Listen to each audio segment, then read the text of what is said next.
अस्सलाम वालेकुम स्टूडेंट्स, उम्मीद करता हूं कि आप सब ठीक होंगे। जैसे कि आप जानते हैं, हमने कंप्यूटर एडेड ड्रग डिज़ाइन के लेक्चर की सीरीज को स्टार्ट किया हुआ था।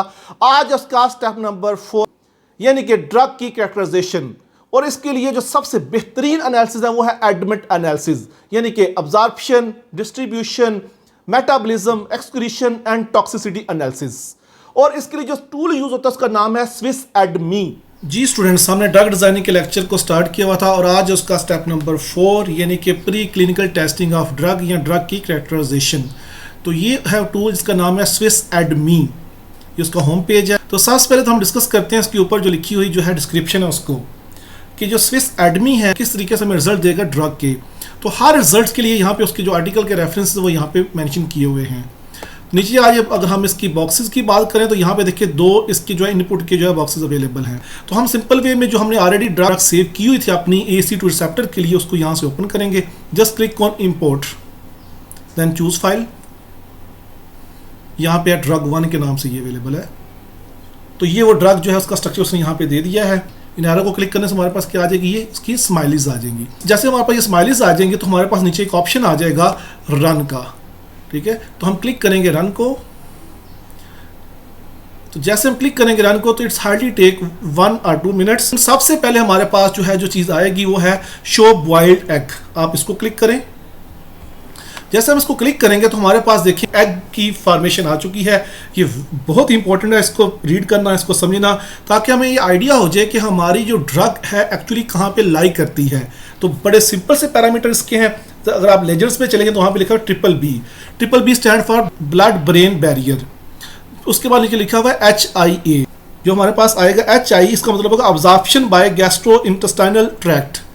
फिर उसके बाद अगर देखें तो हमारे पास आ रहा है PGP+ या PGP-। तो इनका मतलब ये होगा PGP+ अगर ब्लू में दिया हुआ है तो उसका मतलब है कि molecule emerged from central nervous system by P glycoprotein, और अगर माइनस का होगा तो मतलब है कि हमारे पास जो मॉलिक्यूल है हमारी ड्रग जो है वो सेंट्रल नर्वस सिस्टम से अप्रूव नहीं है।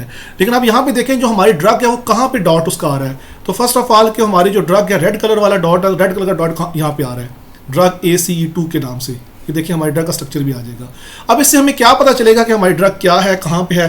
तो इसका मतलब ये होगा कि अगर इस एरा में आ रही है जिसको हम ये डार्क ब्राउन कलर कह रहे हैं, जैसे हमारे पास जो है एग हो तो एग का जो योक होता है उसकी जिसको हम जर्दी कहते हैं, ये एग का वाइट है, ये एग का क्या है, योक है। इस फिनोमेना के थ्रू जो है हम अंडरस्टैंड करेंगे कि हमारी ड्रग जो है वो कहाँ पे लाई करती है। एक तो जो वाइट कलर हमारे पास है ये सारा क्या गैस्ट्रो इंटेस्टाइनल ट्रैक्ट है, और जो हमारे पास ये जो सारा डार्क येलो कलर, ये डार्क ब्राउन कलर है, इसमें हमारे पास क्या होगा, सारा ब्लड जो है वो ब्रेन बैरियर होगा। तो इसका मतलब क्या होगा कि हमारी जो ड्रग है वो इस बैरियर को पार कर सकती है।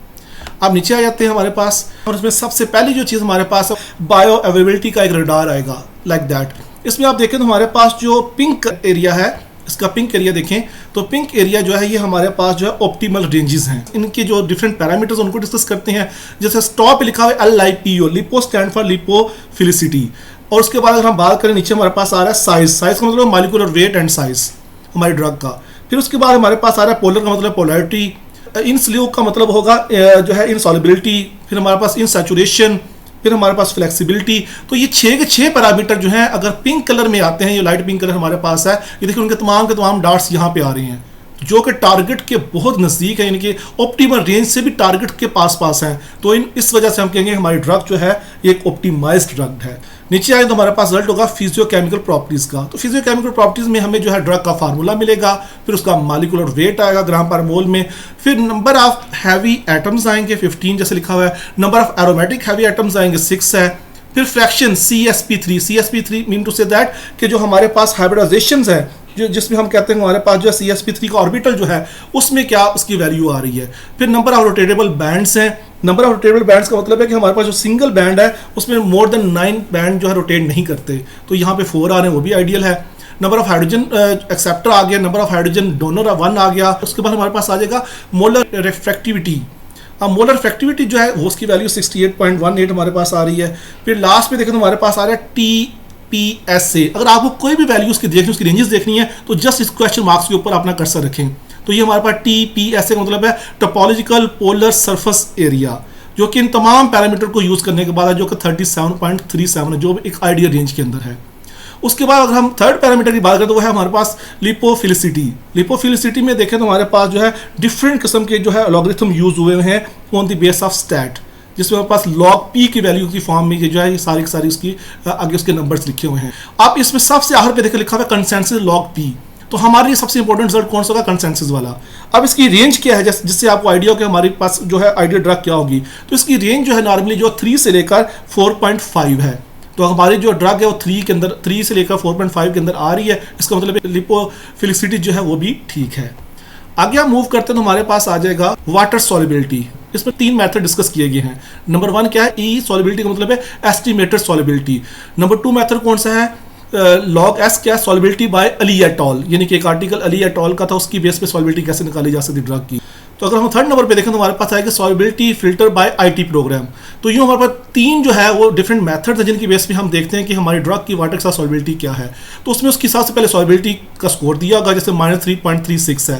फिर सॉल्युबिलिटी के लिए जो मालिक्यूल या मालिक्यूल पर लीटर होगा उसकी वैल्यू निकाली होगी, और फिर उसकी क्लास का मतलब क्या होगा, हमें बताया सॉल्युबल है, यानी कि हमारी ड्रग जो है वाटर के साथ सॉल्युबल है। वरना आप इस क्लास के ऊपर कर्सर रखें क्वेश्चन मार्क्स के ऊपर तो हमें इसकी वैल्यूज की रेंजेस बता देगा। अगर -10 से लेस वैल्यू तो इनसॉल्युबल है, -6 से है तो पोरली है, -4 से है तो मॉडरेटली है, और -2 और -4 के दरमियान ऐसे हमारे -3 है तो वो क्या है, सॉल्युबल है। तो इस तरीके से आपको इनकी तमाम की रेंजेस भी पता चल जाएंगी अगर आप क्लास के ऊपर अपना कर्सर रखिए, तो उसने लिखा हुआ है वहाँ पे। तो 3 डिफरेंट पैरामीटर से 3 डिफरेंट जो है वो लॉगरिथम की बेस पे हमारी जो ड्रग है उसकी ये रिजल्ट आ रहे हैं कि वो सॉल्युबल है इन वाटर।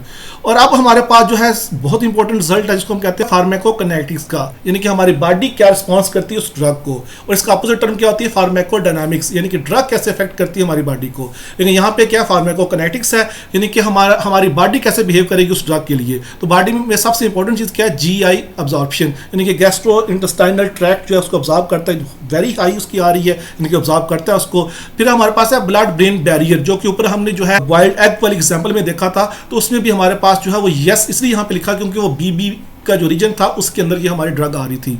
फिर ग्लाइकोप्रोटीन वाला देखा था तो उसमें पॉजिटिव में नेगेटिव में से नो लिखा हुआ है। फिर डिफरेंट इनहिबिटर्स होते हैं किसी ड्रग को चेक करने के लिए, तो ये हमारे पास साइटोक्रोम पी जो है 450 के बेस पे डिफरेंट इनहिबिटर्स होते हैं जिससे हम किसी ड्रग की जो है वैलिडिटी को चेक करते हैं। तो इन तमाम इनहिबिटर के लिए हमारी ड्रग क्या कर रही है, नॉट रिस्पॉन्डिंग है, उसको इनहिबिट नहीं इनको कर रही, यानी कि हम कहते हैं कि हमारी ड्रग जो है इनहिबिटर के अगेंस्ट जो है उसका टेस्ट जो है वो भी ठीक है। और यहाँ पे हमारे पास है स्किन परमिएशन। अब स्किन परमिएशन की बात करें तो हमारे पास जो इसकी जो वैल्यूज आती है वो वैल्यूज की हमारे पास -1.2 से लेकर प्लस जो है 1.32 तक, लेकिन हमारे पास वैल्यू आ रही है -5.07, यानी कि स्किन को परमिएट ये नहीं करती, ये बहुत रेयर चांसेस उसको परमिएट करेगी। नेक्स्ट हमारे पास है तो है ड्रग लाइकलीनेस। तो ड्रग लाइकलीनेस का आपको याद होगा जो हमने ओवरव्यू का लेक्चर दिया था उसमें आपको लिपनस्काई रूल बताया था, कितने नंबर ऑफ हाइड्रोजन बॉन्ड होने चाहिए, इतने उसके अंदर जो है एटम होने चाहिए, इतने उसके अंदर जो है हमारे ड्रग की इंट्रैक्शन होनी चाहिए। तो इसमें अब सिर्फ लिपनस्काई नहीं है, इसमें गूस, वेबर, आइगन, मैगी, इन तमाम यानी कि 5 डिफरेंट किस्म के जो हमारे पास जो है ड्रग लाइकलीनेस के लिए रूल्स हैं उनको अगर अप्लाई किया जाए तो देखिए इसमें से कोई रूल जो है वायलेट नहीं कर रहा और तमाम के तमाम रूल को ये फॉलो कर रही है हमारी ड्रग। तो अगर आपके 5 में से 3 रूल को फॉलो कर जाते हैं तो हमारी ड्रग ठीक है, लेकिन ये 5 फॉलो कर रही है, इसका मतलब है कि ड्रग जो है लाइकलीनेस जो डिफरेंट रूल्स हैं या डिफरेंट जो क्राइटेरियाज बने हुए हैं उनके ऊपर पूरा उतर रही है। तो यहाँ पे बायोअवेलेबिलिटी स्कोर्स है जो हमारे पास 0.81 आ रहा है, जो कि 1 के पास हो तो बड़ा अच्छा होता है, ये भी हमारे पास बिल्कुल ठीक है। लास्ट में देखें तो हमारे पास क्या है, मेडिसिनल केमिस्ट्री। तो मेडिसिनल केमिस्ट्री की बात करें तो इसमें हमारे पास पेन्स ब्रिंक, इसके नाम से आप जब पेन्स के ऊपर क्लिक करें तो ये हमारे पास आएगा पेन एसे इंटरफेरेंस स्ट्रक्चर्स, यानी कि ऐसा कोई स्ट्रक्चर उसके अंदर नहीं है जो कि हिंड्रेंस काज करेगा इस ड्रग को जब इसको हम यूटिलाइज करेंगे अपनी बॉडी के अंदर। फिर ब्रिंक भी यही है हमारे पास कि हमारे बॉडी के अंदर जो है स्ट्रक्चर के अलर्ट्स के बारे में ये बताता है, ब्रिंक एट ऑल की तरफ से ये भी वो यानी कि जो हिंड्रेंस ऐसी नहीं होती स्ट्रक्चर में जो हमारी बॉडी को अफेक्ट करती है। अब लीड लाइकलीनेस जो हमने शुरू में यानी कि हमारा लीड है उसमें एक रूल वायलेट कर रहा है, इसका जो वेट है मॉलिक्यूलर वेट है वो लेस देन क्या है 250 है, इससे ज़्यादा होना चाहिए था। उसके बाद सिंथेटिक एक्सेसिबिलिटी है, तो हमारी ड्रग जो है उसकी सिंथेटिक एक्सेसिबिलिटी जो 1.92 आ रही है वो भी जो कि ठीक है। तो इन तमाम पैरामीटर की बेस पे हम अपनी ड्रग को कैरेक्टराइज करते हैं। मैं उम्मीद करता हूं कि आपने ड्रग डिजाइनिंग का पूरा लेक्चर सुना होगा, आखिर पे उसको कैरेक्टराइज करने के लिए जो आपने एडमेंट के एनालिसिस है उनको भी अच्छे तरीके से सुना होगा। Thank you very much.